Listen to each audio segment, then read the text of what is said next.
I am Trev, and that's Gray. I think you're that side this time. Um, Sorry we're not live at the usual time. Life stuff's got in the way. So we are here now, though, which is the most important thing. True.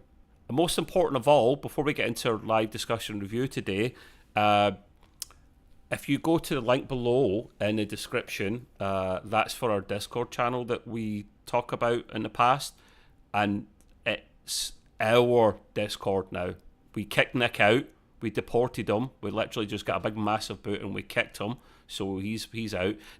He's just taking a back seat, the owner of that Discord, so he's still in the community, but it's Gray and I that own it and run it now. So as well as doing the Trekway today, and that's located in the Discord below. You also have Gray's Green Room, which is entertainment focused. There's a room in there for that as well, and he's available at Gray's Green Room on all the audio platforms, podcasts and platforms that you want. And of course, as always, we still do our gaming podcast every Thursday, and that will be Thursdays at 8 p.m. GMT going forward. So we've got a lot of stuff going on at the moment, Gray, but it's we're not going to neglect any of our shows, and we love them all equally, including the Trekway. So we should. There you go. See, we should actually put that stuff up in the store soon, Gray. In all seriousness, for anyone that wants to buy like a T-shirt, a mug, whatever it happens to be, between gaming, T-shirt, a mug, between one of them, like we'll get gaming, we get Gray's Green Room, we've got the Trekway.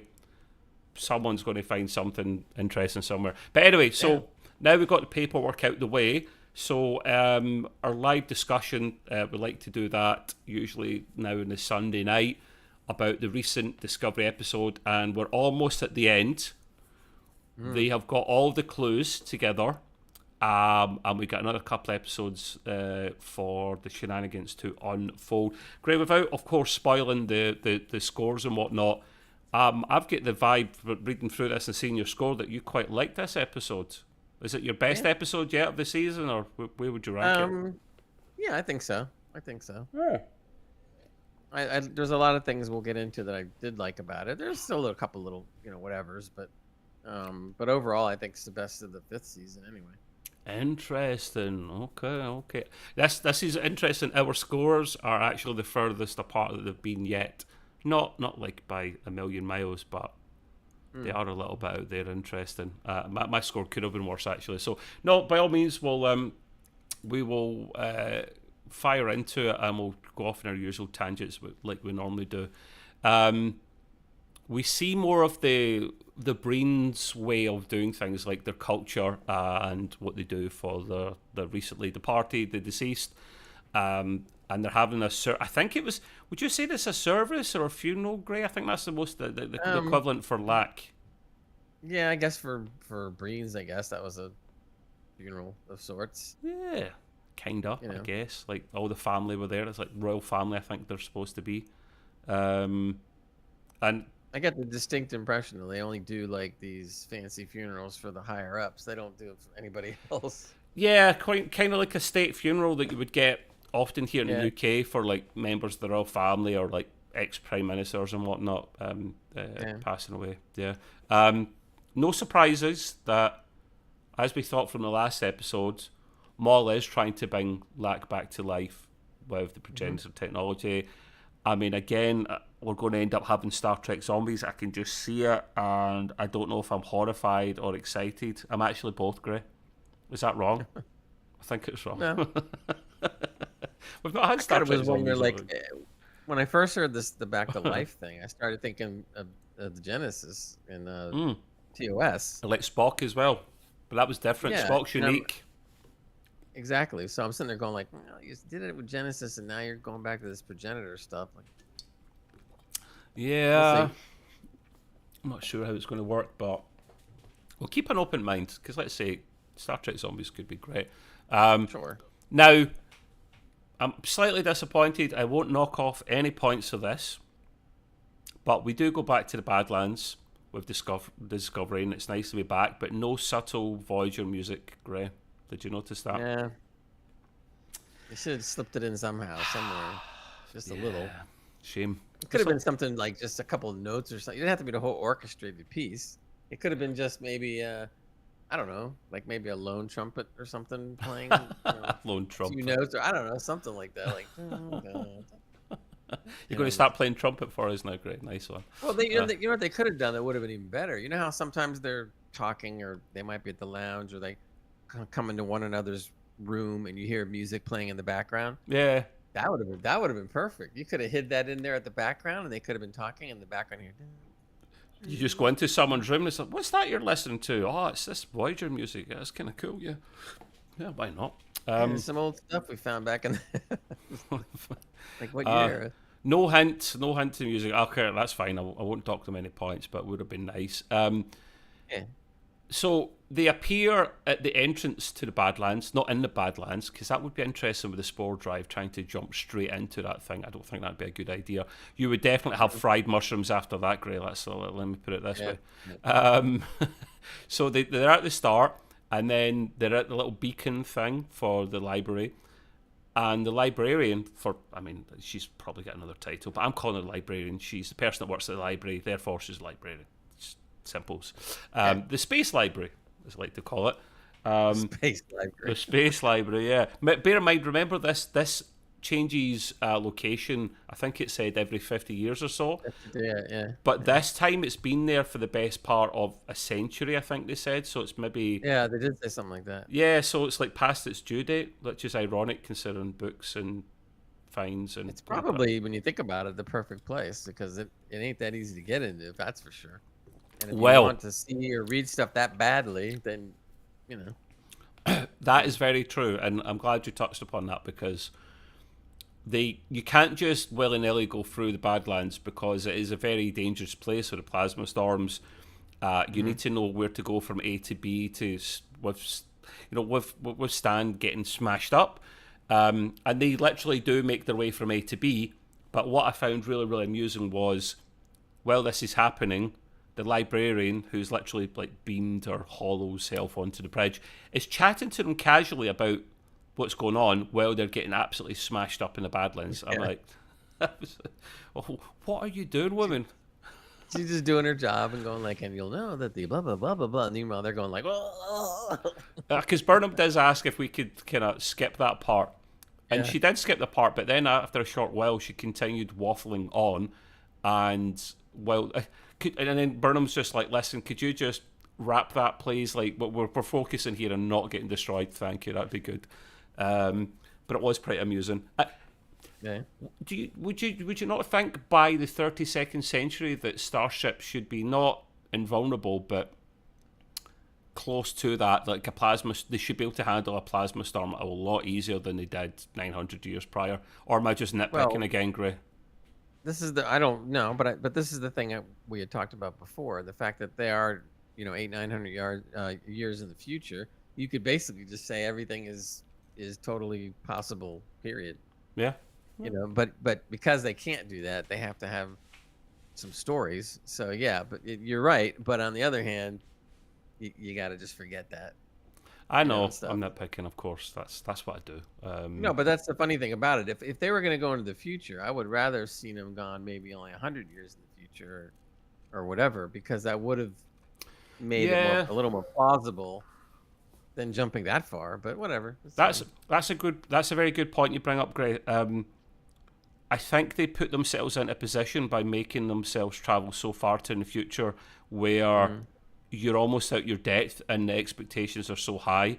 Yes, they had to go forward in time to get out of the shit show that they actually developed for themselves, but that far so that it's not really believable. I would have liked them going maybe 200-300 years in the future or something, but... Well, we know they'd have to go, at least 200, because if they went only 200, they would be in Next Generation's time. Oh, that's true. Yes, yeah. Stardate wise, so they would have to go at least 300, but that would make more sense than close to 1,000. So whatever. No, you make a fantastic point. Actually, I need to actually bear that in mind. You noted down here she had confidence they would make it. Is this a comment I missed? No, I know. You were talking about how they were traveling to the Badlands and they're getting smashed, and And I was talking, yeah, when you brought up the librarian, I was saying that apparently she must have had confidence that they were going to make it through. Ah, So yes, yes, that's yes. why she just kept on talking, like, yeah, you'll be fine. Blah, blah, blah, blah, blah. Yeah, Don't that's worry. You'll be in maybe in a couple pieces, but not too many. Blah, blah, blah, blah. yeah. She's very casual about the whole thing, actually. Now we get to finally see the space library, and what I found cool was it looks, well, it is taken from that season trail at the very start, and it looked like almost like, I call it Valhalla from the Thor franchise. It looked Yeah. like this floating kind of rock thing, and I know rocks don't float in space really technically, but that's what it looked like. It looked like Valhalla, Gray. Yeah. And it does look pretty fantastic. That is the coolest library Yeah. I've ever seen, because libraries are often very dull, but that's looked pretty good. Yeah. This thing was massive. I thought it was great. And what I thought was really cool was that they actually had real books. Because Yes. they said they represent everything from God knows how long ago. So they had to have real books aside from whatever else they got. Do you think that's where Dr. Kovich got his 24th century or 21st century paper from? Maybe. Yeah, man, Yeah. possible. It's very hard to But get the library is papers. not supposed to let anything go per se. But Yeah, but yeah, you'll have writing supplies on hand, surely. Come on. well, somebody's Library. paying for all this stuff. I mean, Yes, indeed she they does. are. She does mention at one point. She says that many, many, many, many races have all contributed to the library. So I would assume that means monetarily as well to keep it going or whatever. So It's like the UN of space libraries, kind of. yeah, But yeah, this place does look fantastic. It really, really does. Gray's a big fan of it, and he loves the librarian. I'm guessing that's because she was pretty funny and amusing, and/or hot, or what we thinking, Gray? I think it was like a combination of all these things. I mean, she looked fine. That's great, but I just thought she just carried off the whole persona. In other words, she really got into the part, and I could tell that she was really enjoying what the acting that she was doing, and that really came across in her acting. I thought Yeah, she did a fabulous job. She was so into the character that she was just like the character, and she I thought that was. was cool. You know what she reminded me of, though? I couldn't get it out of my mind. She reminded me of the Good Witch, Glinda, and the Wizard of Oz. Oh, If you interesting. think about it, with the same kind of hair thing going, all she needed was a Yeah, crown, maybe, and a wand or something. I that's mean, the very garb interesting. that she had on and the hairdo, I was sitting there going like, oh, it's the Good Witch. That is interesting. I never thought of it like that, but you're right. You're right. That's a good call. Do you do you want to tell us about what Book was doing in this episode? Because this is pretty amusing, and you picked up on something, a line that was said in this that I forgot about. Hmm? Yeah, but apparently Book originally was asked to come down by the librarian, of course. And the reason was because she said she had something from his home planet, which was destroyed. Quajon. So, Quajon, so he was like, oh my God, are you kidding? So, like, this is like great. So he goes, and then when the librarian finally does meet Book, she just lets out this line that I thought was great. And this is what I also thought was good, is the way she delivered the line was great. She just said it's in her unique style of being that character. And she says, "How fun is it to have a book visit me in the library for a change?" I was like, cute. It's pretty good, But the yeah. way she said it was classic. She goes, "How fun is it to have a book visit me in the library for a change?" It's like she really got into it. I don't Just know kind of why like, she has such a fun persona. Maybe it's because librarians are often, in my experience, often dull. like older and dull, and they just can't be Yep, bothered. So maybe exactly. that's why let's make this different. And she does ask that. She's like, is your name really Book?" And I thought he would actually go, "Well, it's actually Booker," but that wouldn't have worked for the Yeah, joke, I no, it guess. wouldn't have So worked. yeah, Book. Do you Book. remember the thing that also reminded me of the library? I don't know if you ever saw this show, but it was called Warehouse 13. It Did you ever rings a see bell, that? but I haven't seen it. No. Well, Warehouse 13 was a warehouse that was in a pocket dimension. Oh, And the warehouse contained artifacts from all over the universe, but they're really weird artifacts that do very bizarre things. right, And it reminded me exactly of that, because they had shots with the Warehouse 13 that was just rows of crazy stuff. right. And it just seemed like that in this episode too. So it was like pretty cool. Oh, okay. But I if you didn't know never about heard of that the actually. series, That's actually useful. I need to keep my eyes out for that. It's been off the air for some time, but if you get a chance, I don't know where it's streaming or if it's streaming anymore. But it was a great show. Really enjoyed it. It was on for a few years. Oh, okay, right. I'll bear that in mind. So yeah, a book in a library. Coming to visit librarian for once. It was a nice little pun, a nice little joke.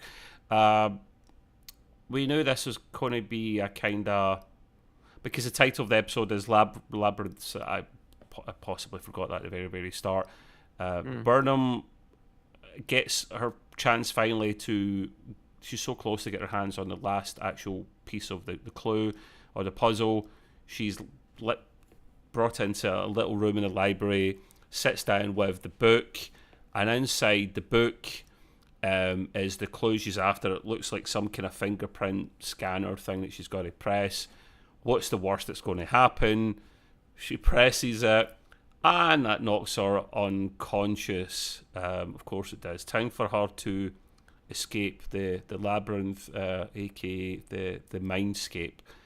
Are you a fan of labyrinth type stories, great mindscapes and stuff? Only if they're done well, because they can be done really shittily. Right, exactly. Only if they're done well. But they actually set it up, so I knew it was coming because they talked about the beta Zeds. They talked about how Book could only read the bookmark because he was an empath. Blah blah blah. Yep. So everything was going that way. So I already pretty much figured out that was going to happen before she did it, and stuff. So at least they went along with the way they were presenting it the whole time. I don't mind a mindscape thing. I mean, I don't like it when it's overused, for sure. But in this particular instance, I thought it was handled very well. So I did enjoy it. I thought that when she went into the mindscape, of course, it picks from her memories, like we've seen before in other Star Trek episodes, similar-ish. Yeah. So it took on the persona, or the person that she was talking to took on the persona of Book, even though it wasn't Book. And I thought that the actor, and sorry I forgot his name, that plays Book, actually did a really good job playing this. David Ajala, I think his name is David Ajala. Yeah. He had to change his. He wasn't acting like Book. He had to completely change. Exactly. So he was another character, like, essentially, and I thought he did a really good job. I really liked what he did. Yeah. I think what the reason why I probably like this episode so much is that they asked the actors to do stuff that they, in my mind, they really like to do. Because when you're, not that you don't like what you do in Star Trek and you don't like your part you're playing, of course you do. But when you get to play something that's just definitely off the wall, they eat it up. The actors love it. You could tell Book, or the actor, again that you mentioned, really loved this whole thing where he was somebody else. And the same that goes with the woman that played the librarian. Yeah, she got to be an oddball character that was like, and actors love that stuff. They don't get a chance to act like that. So I think that really made a difference, and it came through on the episode. You're stretching your acting muscle and actually doing different things, and oh god. For those that are listening on the audio podcast platform, Gray just attempted to flex. That was pretty amusing. Yes. So yeah, I thought Book's performance here. No, it was decent. I mean, David Ajala. It was more. He was more deadpan. He could have very well been copied the personality out of one of the books in the library, one of the uninteresting, dull ones, because he was very dull and deadpan. And that's because, like Gray said, everything's in her mind, so she projects kind of like a version of Book out there, but it's like a cut down version with no emotion or very little emotion. Where Book's a very emotional guy. He acts out his emotions a lot. So, Book goes into the room that Burnham's in and finds her KO'd on the ground. He says he's going to try and go after her into the mindscape, but of course he can't. It's only one login at a time, which I found amusing. Of course, like only one person can minute. Yeah, a login, man. That's it. It's a security setup, man. You can only get one login at a time. And they're gone. Oh yeah, if you log in after she's logged in, she's booted out and she dies. Yeah, only one at a time. Of course, that's how it works. And I'll tell you, they really needed a lot of RAM for this thing, because it's just it wouldn't have made it. Okay. This is computer talk because we do computing type stuff and our Discord. There's lots of stuff in Discord. Now, of course, it wouldn't be a very typical Star Trek story type element if we didn't put in the ultimatum, which is if Burnham fails the mission, she dies. Of course, she bloody dies. And Gray notes, it wouldn't be Trek if this didn't happen. True. True. And I'm saying that not because I think it alleviates the situation. No, because I would rather have seen the writers maybe come up with a different angle instead of always going towards that angle. I get it because it made sense for what she was doing. You could say the clue could have been vaporized or something if she fails, but she still lives. That would have been I mean, I just wish that, because everybody goes that route. I get it, but it's kind of like when you're watching, a cute little animated feature where they always lean on the same thing all the time, which is fine for a little animated feature that's supposed to be cutesy. But this is Star Trek. Can you think of maybe something else where she's not gonna die? I mean, come on.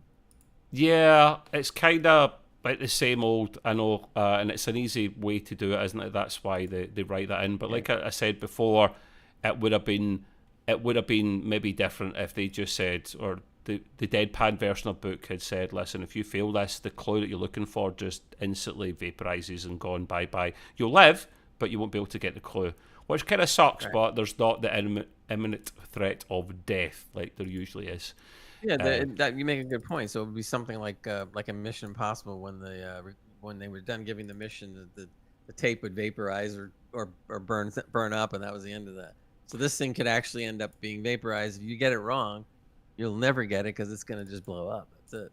Yep, and that's fair. That would have been better, I think. It would have been, but it is what it is. The big nasty Breen are on their tails. I mean, they've been on their tails for a little while. To be fair, they turn up not that long after Gray to the space library.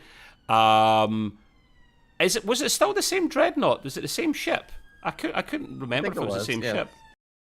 Yeah, I think it was the same ship. It looked very much the same. I'm not 100%. I have to go back and look again, but I believe so. Or if it wasn't, it was still pretty big. I think it's still that dreadnought, yeah, because that's the one that the royal family use, or I can't remember Primarch. I can't remember the Primarch's name, but anyway, yeah. So they turn up at the library, and Rayner immediately, because he's down there with Book on the library at the time, he tells Discovery to go to Red Alert.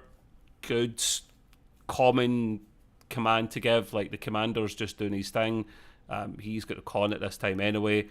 And what I found interesting was the Breen really threatened the librarian, because she appears at the exact same spot that she did before, where this little device is outside the Badlands, a little what would it be?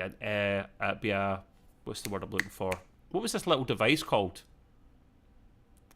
Do you remember? Which little device? Yeah, it was like a something that just pings. Yeah, something like that. It was just like in a little pinging type thing that's out there, and the ship literally appears there. Oh, right. Okay. Yeah. I know yeah, it's the exact same place. Like a relay station that was just, yeah. Yeah, it could be something like that. Yeah, and literally, she appears on the same ship as well, and that's where the Primarch literally threatens her again, and she's like, right, if you keep threatening me, I'm not going to help you. So he's just literally continuing his threats. She goes, right, okay, I'm not helping you then. Screw you. Literally screw you. Now, and I'm telling you, I can't help it, but I love that character because if you really think about it, when you listen to what she was saying to the Breen, it sounded exactly like a school teacher reprimanding a student. That's the way he was talking to him. Well, if you're not going to do that, if you don't do your manners, then the hell with you. I wasn't expecting that. I thought she was going to be like blah blah blah blah to try to hold him off for a while. Yeah. But because the Breen was so rude, okay, we'll call it that way, she just decided to well, then you're going to be rude. I ain't helping you. Bye. Click. Gone. Like, oh boy. True, but this library's got to be impartial as well. That's one thing she does mention. Right. She says, we don't get involved in other disputes between different races. We just don't. And for the most part, they get away with that because they have rare collections from many, many species across the galaxy. Including the Breen they mentioned. They Yeah, said that the Breen have many a bunch of things. historical stuff. Yeah. That's a good point. I don't think the Primarch actually gives a shit at this stage. He doesn't. We've got a little comment in there from Uncanny. Happy Sunday, fellas. Thanks for the Star Trek coverage. Of course. Thank you, mate. I appreciate your comments. We're just chewing the fat over the latest Star Trek episode and going into our little details and minutiae like we normally do. But thank you for stopping by. Now, at this point, the Breen decide that because they're not getting help anymore, they literally have to make their way through the Badlands themselves without any guidance at all. Now, the size of this ship, it takes a bit of a beating, but it's fares better than Discovery did, just purely down to its size, I'd imagine, its technology. Yeah. It gets eventually through to the library, but it takes them a bit longer, so they have to hurry up getting the clue. And like you said, great, the librarian can't actually hold them for too long because she would be showing favoritism to one's race over another. She doesn't want the library smashed up, but she's got to try and be neutral wherever possible. So they have little time to actually find the clue before the Breen come in and start smashing shit up. Burnham, now, it was misleading because the consciousness of, or the image that of Book that's projected in her mind is it can only help her so much, Grace. So it can't tell her exactly where to go, but it can say yes or no to a certain extent. And basically she's got to ask the right questions. And she basically, at this stage, after asking the right questions for a while, is kind of hitting a bit of a brick wall. And it turns out more than a labyrinth, it's actually more of a maze, because it shows you like a top-down version of what they're in, and it literally is a physical maze as well as something that's their mind. So at this stage, I'm thinking, if that's me, I'm screwed. I am so bad at those things. The mazes that you get at the fairgrounds and whatnot, the rides. Yeah. I'm like, I'd end up smashing my way through this. I'm bad at them and I have no patience. I'd be locked in there forever. I'd be like the Hulk, just I'm going to smash my way out of this, man. Yeah, there you go. That's the easiest way. No. And you can do that. It's in her mind. She can do what she wants to a certain extent. Smash. Burnham smash. So yeah, it is an actual maze. Now, funnily enough, though, because it's her mind, she can create things to an extent. And all of a sudden, Burnham actually has a container of salt. The plan being, the old classic one of trying to not run back on yourself on the routes that you select through the maze, so use the salt. But you know us, Gray, we like nitpicking, so I'll just take one for the team here. Has she got how much salt does she actually have? She doesn't have that much salt in this thing, and she's got to go round here and up, down, and pouring out gallons of it on the floor. What? Jeez, come on, guys. That's just really lazy writing. Yeah, that is what it is, but she's only got so much salt, basically. And it's great notice here, it's a fantasy mindscape after all, so she can literally do what she wants. She can just manufacture more salt whenever she wants. That's what happened, it just refills, doesn't it? It's like one of those, like the Thor movie, where he goes looking for his old man, and he bumps into Doctor Strange, and he basically like gets his pint glass topped up by Doctor Strange, if you remember. Yeah, exactly. I remember that. The exact same thing happens in this. Nice bar trick, right? Here, just fill my glass. Snap. Love it. So yeah, there's no way she's going to have enough salt to get there, but she actually does. Now, while this is happening, the Discovery is still in imminent danger. To be fair, it's close by, and it's literally Rayner orders them to go into hiding, because we knew that the Breen would find their way through, and they kind of did brute force their way through. And literally Discovery just goes hiding nearby in one of the kind of plasma type storms, but it won't last in there too long because, well, it's still a small ship. It's going to get bust up pretty bad. There's only so much I can do. Right. There is only so much you can do. Now, Burnham eventually does find their way out of this maze, so the salt trick worked, but No, she didn't at the same time, Greg. She's back to the start, and she's a mess. She's screwed. at, Yeah. this, at this stage, you're thinking, what else can she actually do? She's found her way out, but she's a bit demoralised by the whole thing as well. I believe the next part you and I both thoroughly enjoyed.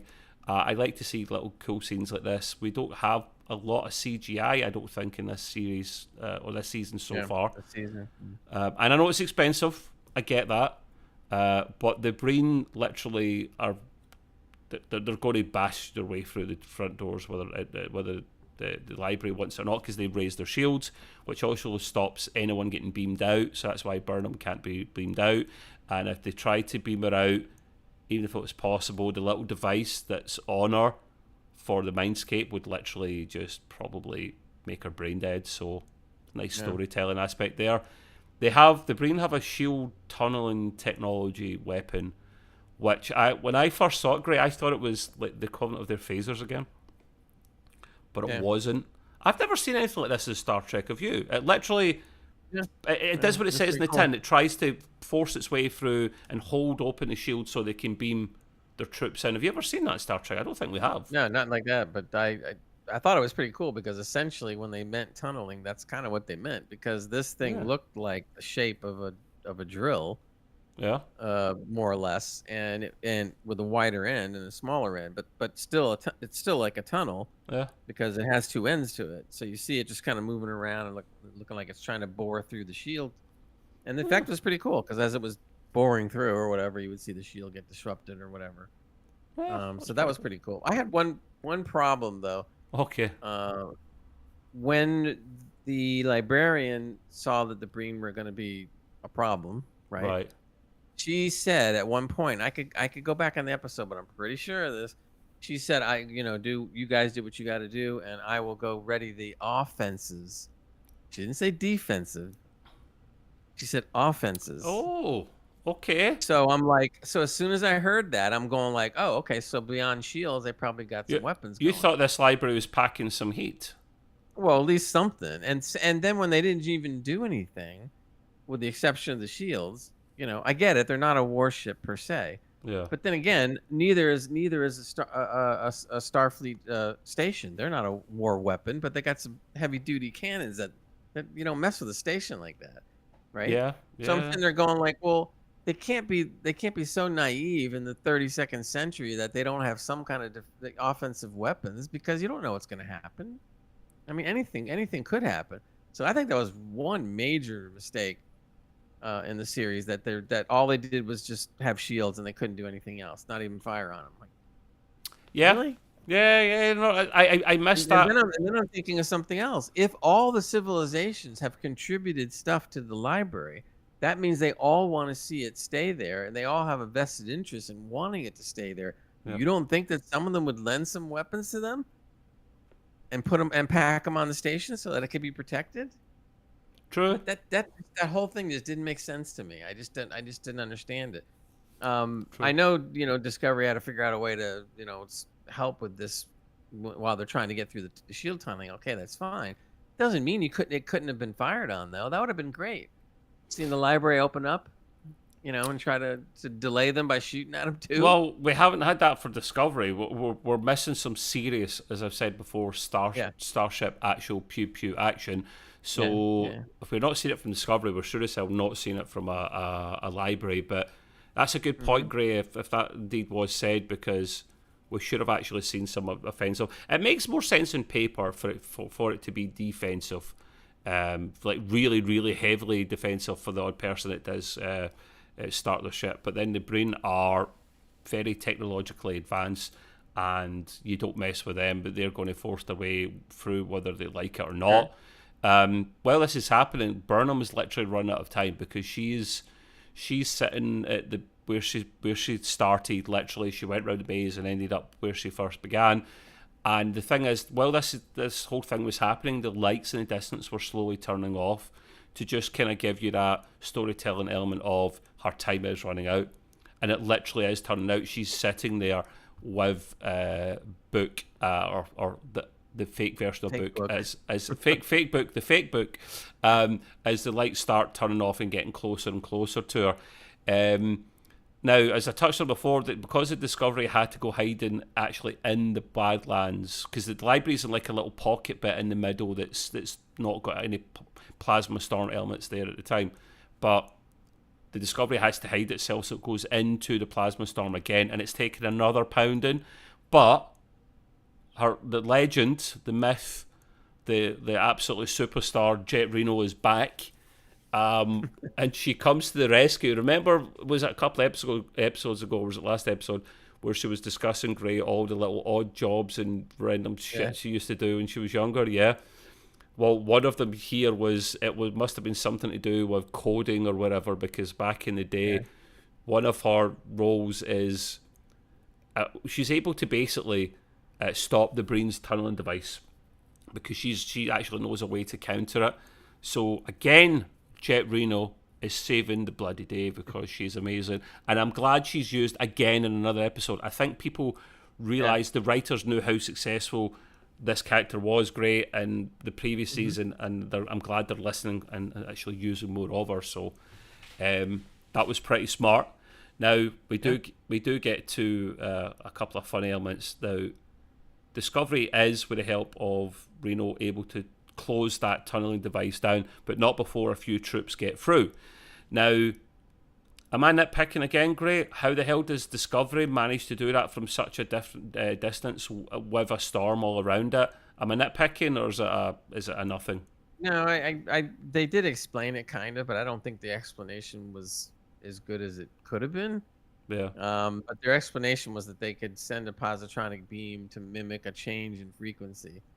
So they did the technobabble thing and told you what they're going to do. So technically they're saying, well, we'll just send a beam straight at the point where it's boring in, make it seem to them that the frequency's changing so that they'll back off and change what they're doing, which technically the way they were explaining this sounded plausible enough, I guess.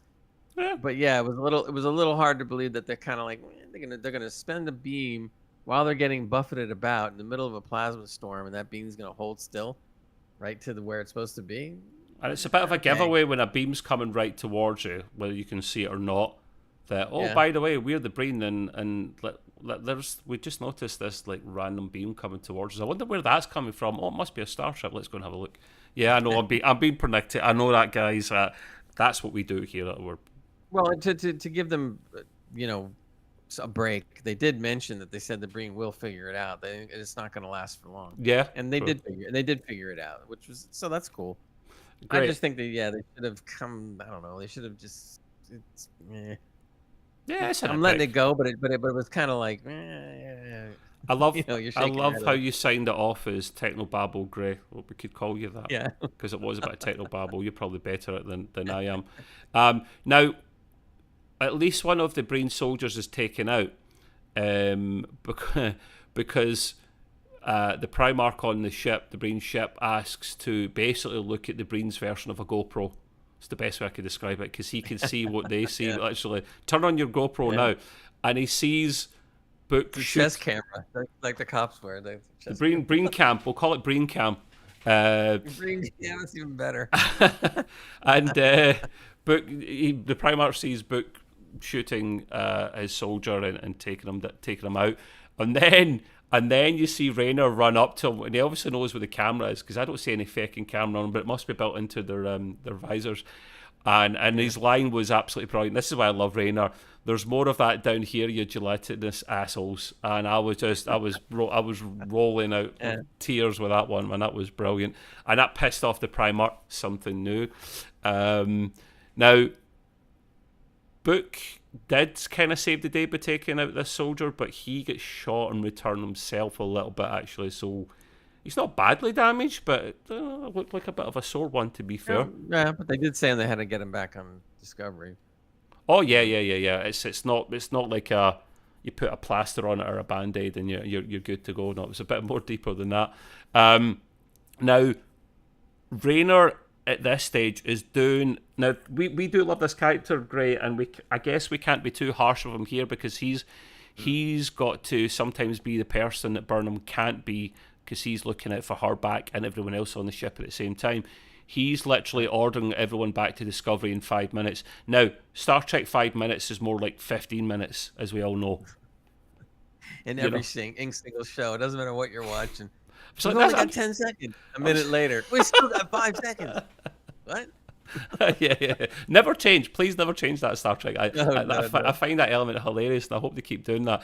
Now, that very well could mean that they'll lose Burnham because they'll have to beam the guys out, and the shields will go down temporarily for the library, and then they'll beam her out, and she could die, but he's got to look out for everyone else on the ship, and that's the right thing to do. Gray, he's been a good commander, and no choice really, as you say here. So it's getting very, very close, almost lights out for Burnham. Burnham, as she's sitting there with Book, and she basically admits she doesn't want to die here in this maze. So I get that. By the way, could you call fake Book like he would be Book second printing?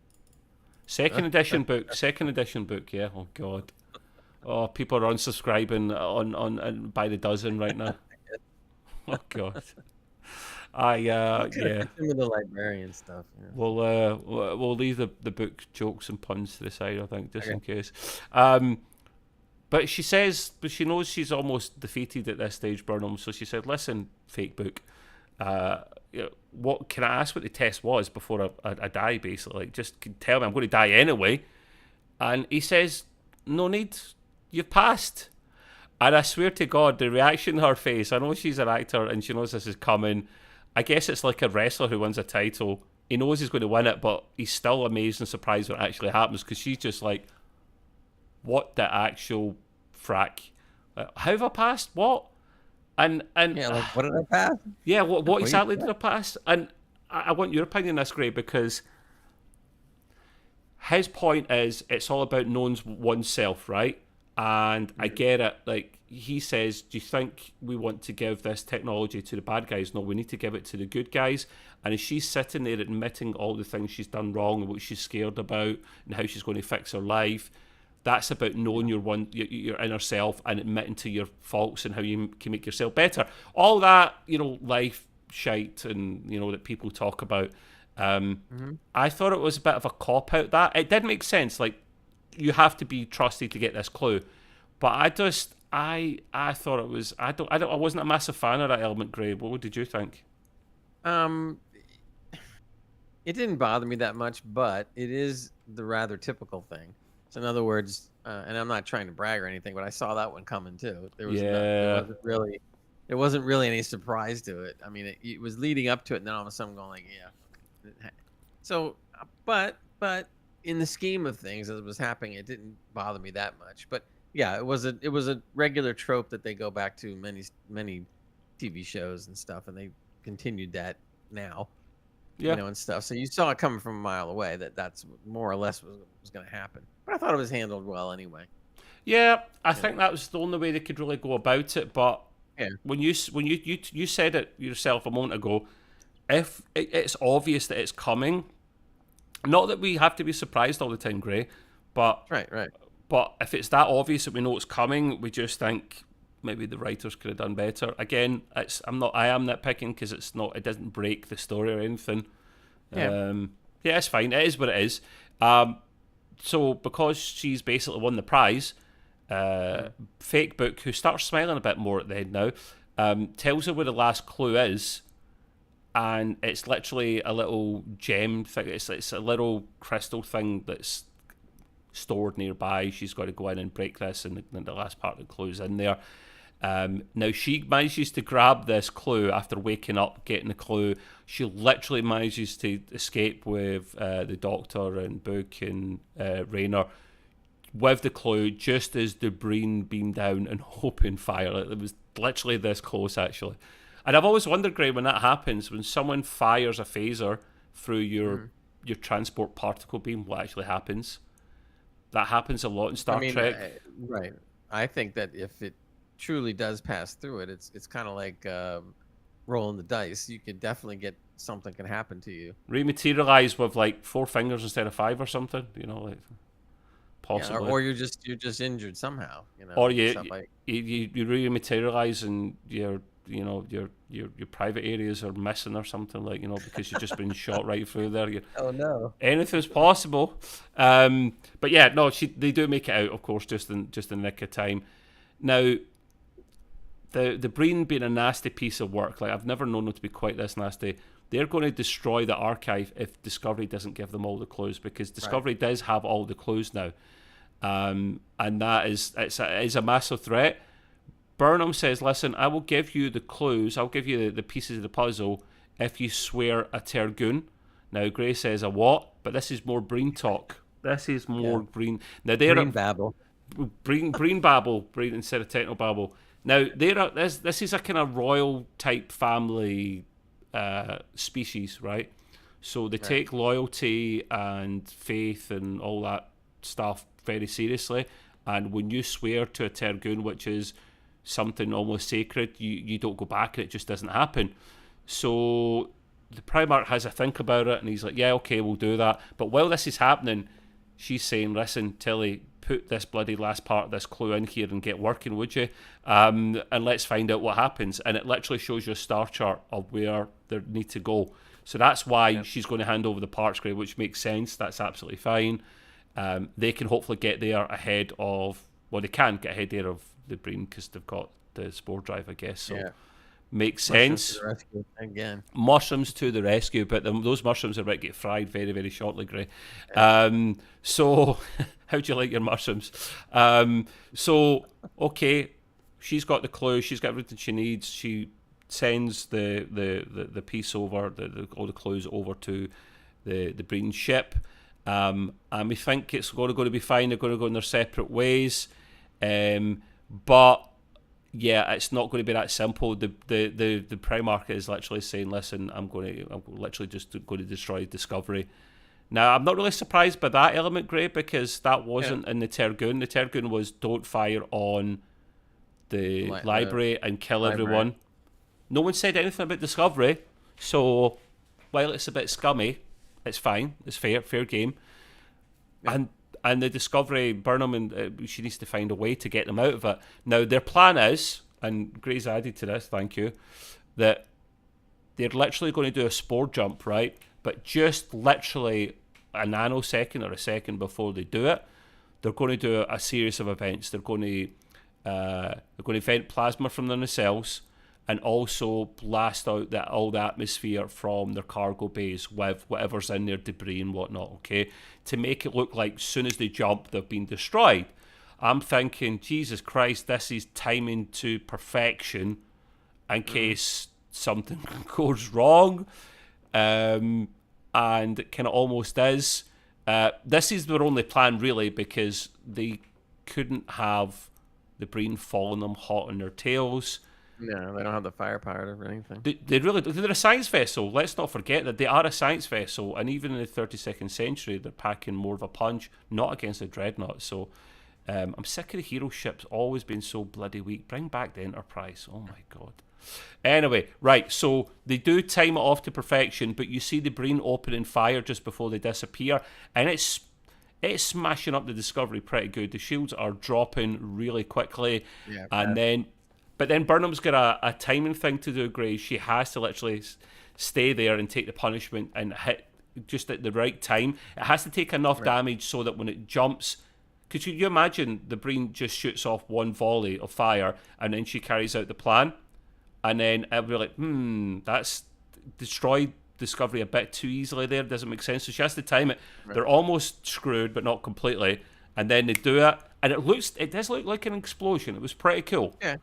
You see the Breen stuff, and then this is what I wanted your input on. You've not seen this, but when it reappears, it's very, very, and I have to be careful here because Gray's not seen this episode, and we touched on this before, which was the last episode of the more modern take of Battlestar Galactica, where the Galactica jumps away in like an emergency jump, and because it'd been battered just prior to it, when it appears, just like you see Discovery here, its back is broken, and you could see it almost ripple and stuff come off the ship. The exact same thing happens with Discovery here. She looks messed up. There's bits coming off her. She's scarred. There's gases, smoke coming off her, and no shit, Sherlock, their spore drive and warp drives are at. It's a shame. I would like the actual warp drive to be working so they can actually do a warp thing. We don't see that very often. But Costs too much. It costs too much. Did you like this scene, Gray? Was this a nice bit of special effects for you, and to see how vulnerable? Cool. Yeah, much as I don't like the spore drive, that's another story. But when it flipped out and you saw how bashed up it was, and I couldn't resist talking about the smoke because there was a lot of smoke coming off the hull and other parts of the ship. Great. That's fried mushrooms. There you go. It looked like it had been in the toaster a little too long. How do you like your mushrooms? Fried, clearly in this case, plasma fried. That's right. And that's the end of that. That was pretty cool. Listen, that was some special effects money right there, but it wasn't pew pew starship action. Come on, Discovery writers, do better. I want to see a big battle at the end. That would be nice. Well, maybe next week. Or the very last episode. You tend to find they'll wrap it up probably by either the end of next week or the start of the 10th episode. Because it's the finale of all of Discovery, they were able to reshoot some scenes, so they need that time of settling down, winding down and saying their goodbyes. So it won't go to the very, very end. We'll hopefully see something shortly. So yeah, they can't use the spore drive. The warp drive is going to be off for a while. It takes 6 hours for the Breen to get there at maximum warp where the clue is, or the destination is from the clues. Burnham says, okay, guys, you've got 5 hours to fix the mushroom or the bloody warp drive, whatever. We need to get there ahead of time. And then the last scene is literally of them on the Breen ship. You see the Primarch there. You see Maul there along with the guards. Now, interesting.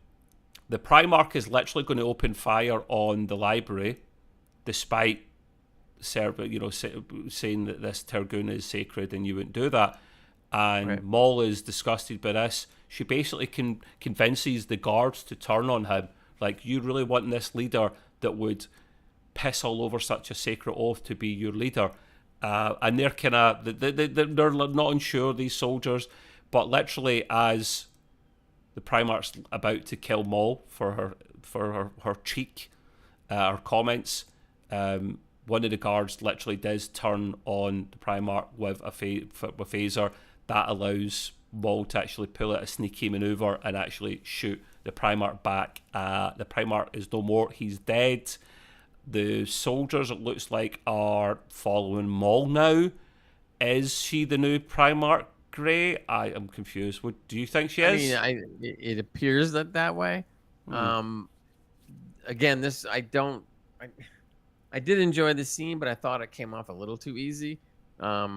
I don't blame the fact that she grabbed the weapon and she was able to kill him because it was a surprise. And he was an arsehole. He was a proper arsehole, wasn't he? Right, and that's okay. That's okay. But I thought that the Breen kind of fell into the "we'll follow you" kind of thing a little too easily. Yeah, like mindless. It really should have been more like the guy that was the second in command or whatever would have made a little bit of a speech or something saying like, he did later, but it just seemed like they were just falling in line under her a little bit too easy. Not that they shouldn't have, but not that easy. Yeah, no, they were a bit unsure before the Primarch was killed. They were a bit unsure, and the guy, the guard that did pull the weapon on the Primarch, he was a bit unsure, and it was literally just as the Primarch was about to kill Maul that he pulled the phaser on him. So, no, I think for me, they done that bit okay there because they didn't automatically jump to Maul's rescue. And they were still a little bit unsure, even when the Primarch was dead. They surrounded Maul with weapons. You're thinking, is she going to die? It's possible. But I think they realise that, listen, Maul is really good at what she does. She manipulates people really well. She's a good fighter. She's basically saying at this stage, listen, I can bring back your scion. Right, this is my lover that was killed. I'm married to him. I'm in it for the long haul. I want him back, and this progenitor tech can bring him back. So that's why they all band round her, because they want their scion back, and also probably because, well, she killed the Primarch, so maybe she is the boss now. Who knows? But it brings it up nicely to the last 2 episodes coming in. I'll say this much. Gray, what was your score and why? Before I give a score, we should take a bet on what might happen in the next episode or two. Now, I wouldn't put it past them that Locke comes back to life. Oh, he's got to. And then he realizes that this is all like ridiculous And kills himself again. Yeah. In other words, or he just stays alive long enough to be able to sit there and go, like, this is ridiculous. Y'all gotta, like, get into shape or whatever. Some kind of a good speech, and then he's gone. And we'll see. We'll see. That's what I think's coming. I have no clue. I genuinely have no clue what's happening in the end. I just want a starship battle, and it won't be Discovery against the Dreadnought. I just hope that they somehow get back to, like, I think the Breen will maybe get the weapon or the progenitor tech ahead of Starfleet, and then they will go back to Starfleet HQ, and there will be that battle that you saw in the previous episodes when they time traveled a bit. I think that's what might happen, but then we'll see several of the futuristic starships actually putting up a bit of a fight before everything's resolved and blah, blah, blah. Because, come on, give us a bloody fight. Come on, this is too peaceful now. I like a bit of carnage with Star Trek, just a bit. But yeah, so what was your score, Gray? I gave it 8.5 because I really did like the episode. I thought it was well done. I thought the acting and writing was better than the usual Discovery writing. I'm not trying to compare it to other Trek shows. So I really thought it was enjoyable, and the librarian really hit it off for me because I thought she was a great character, and the whole concept of the library was really cool. So that kind of stuff, and it had its little issues like we had talked about. The main thing that I was concerned before, and I'm even more concerned now, is that, man, they have to have some kind of a really good climax because it could make the entire season look really dumb if they don't have a satisfying climax to the run. So, and I'm not talking about the last episode we're going to say goodbye and all that stuff. That's different. I'm talking about this particular storyline. If they don't wrap this up properly and do it the right way with some good writing, we could be sitting there being strung out all this time, and then all of a sudden, and right down the tubes. Do you like a satisfying climax yourself, Gray? That's the only way. That's the only way. What a comeback! That is genius. This is the way, as Adama would say. This is the only way. This is the way many times over. Yeah. Perfect comeback. I thought I would get him embarrassed and flustered, but no, he came back like a boss. Well, right, for me, it was a 7 out of 10. It's because I don't like Mindscape and Labyrinth type episodes. I'm not a fan of them. Still no starship battle at this stage. I was going to give it a 6.5 out of 10, actually. That's how low I was going, but the 7 out of 10 came because we got to see some cool starship stuff at the end with, the Breen firing on Discovery, and as his dog on the back, not happy, going to bite the postman's hand off. And we got to see the Discovery get bashed up a little bit, and I like to see starships a bit vulnerable sometimes. I'm a fan of that. And we do see Discovery in a bad way, so that brought it up a little bit to 7 out of 10. But we'll see what happens in the last couple of episodes. It's they as we've said before, Gray, they were allowed to come back and film additional scenes when they knew it was the last ever episode. So basically, come the end of it, I know it's a tall order and it might not work for you, Gray, but see if it can get me emotional in the very end of the series. They've done a good job, not overall, but for me to feel emotional that it's going and sad, that would be a big achievement, and I hope these additional scenes fit into what they've already made. So, I'd heard on the internet that the Saru's going to be back, so he'll be back at the end. Yeah, he's just been away for a while, man. What? He's doing his ambassador thing.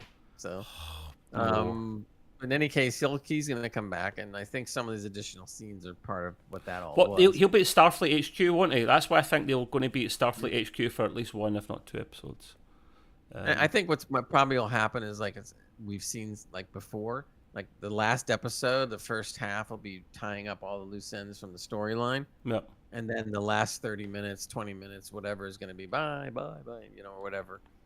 And that'll be the end of that. Maybe even more than that. Like I say, I think they'll save the day by the first part of the finale episode, and then have a good while to settle down. And there's only going to be one problem when they do that, though. Okay, let's say goodbye to Tilly. They go bye to Tilly. She goes back to Starfleet, and then we see Starfleet Academy. Yay! No. It's gonna. I just don't want to see it, man. Come on. Well, Give us something else. yeah. Well, listen, I don't think Coco wants to see it either. By the sounds of things, soon as you say Starfleet Academy, she starts barking. Right, we'll wrap up there, guys. Thank you very much. Don't forget, we'll be recording an episode of Grey's Green Room or this Tuesday, so that'll be out this week, and that's like say entertainment. Stuff, DC, Marvel, Netflix, Amazon Prime, anything that's latest and cool and hip out there, we'll be discussing. And then on Thursday, we're back with our gaming podcast as well. So please join us. Like everything's in a link below for the Discord. All the rooms are in there. We talk about all the good stuff.